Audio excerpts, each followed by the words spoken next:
بسم اللہ الرحمن الرحیم۔ مکہ کی سب سے حسین جمیل عورت کا نشہ۔ عبید بن عمیر مشہور تابعی گزرے، اللہ نے ان کو بڑی فصیح زبان دی۔ اس کے مجلس میں مشہور صحابی حضرت عبداللہ بن عمر بھی بیٹھا کرتے تھے۔ وہ ان کے دل پر اثر کرنے والی گفتگو پر پھوٹ پھوٹ کر روتے تھے۔ مکہ مکرمہ میں ایک نوجوان عورت تھی، شادی شدہ تھی۔ اللہ نے اسے غیر معمولی حسن سے نوازا تھا۔ یہ حسن بھی عجیب چیز، بڑے بڑے بہادر پہلوان اور سومار اس کے ایک انداز غلطی نگاہ کے وار سے ڈیر ہو کر بسمل کی طرح تڑپنے لگتے ہیں۔ وہ بہادر جو کسی کے بارے میں نہ آتا، بعض اوقات حسن کی ایک بھولی نظر اس کے قلب جگر کے حالت کو دو غرق ہو جاتی تھی۔ یہ خاتون ایک دن آئینے میں اپنا چہرہ دیکھ رہی تھی، شوہر سے کہنے لگی، کوئی ایسا شخص ہو سکتا ہے جو یہ چہرہ دیکھ کر اس پر فریقہ نہ ہو؟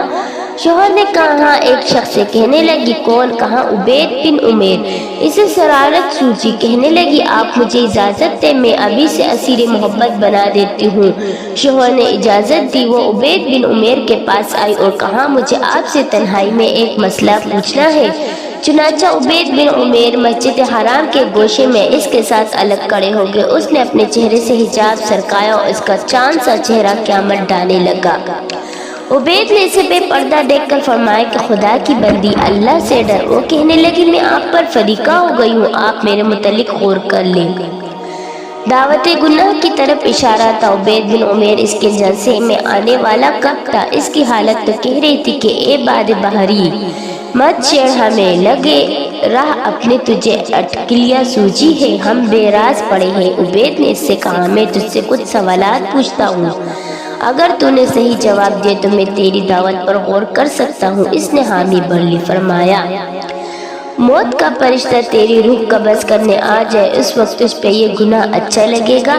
کہنے لگی، ہرگز نہیں۔ فرمایا، جواب درست۔ فرمایا، لوگوں کو ان کے اعمال نامے دیے جائیں گے اور تجھے اپنے اعمال نامے کے متعلق معلوم نہ ہو کہ دائیں ہاتھ میں ملے گا یا بائیں ہاتھ میں، اس وقت تجھے یہ گناہ اچھا لگے گا؟ اس نے کہا، بالکل نہیں۔ فرمایا، جواب درست۔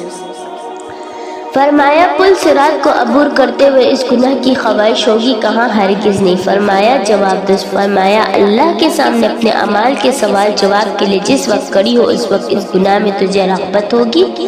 کہنے لگی، ہرگز نہیں۔ فرمایا، جواب درست۔ اس کے بعد اس کو مخاطب کر کے فرمایا، اللہ کی بندی، اللہ سے ڈر، اللہ نے تجھ پہ انعام و احسان کیا، اس کی نافرمانی نہ کر۔ چنانچہ وہ گھر لوٹی تو اس کے دل کی کائنات بدل چکی تھی، دنیاوی لذتیں اور شوقیاں اس کو بے حقیقت معلوم ہونے لگی۔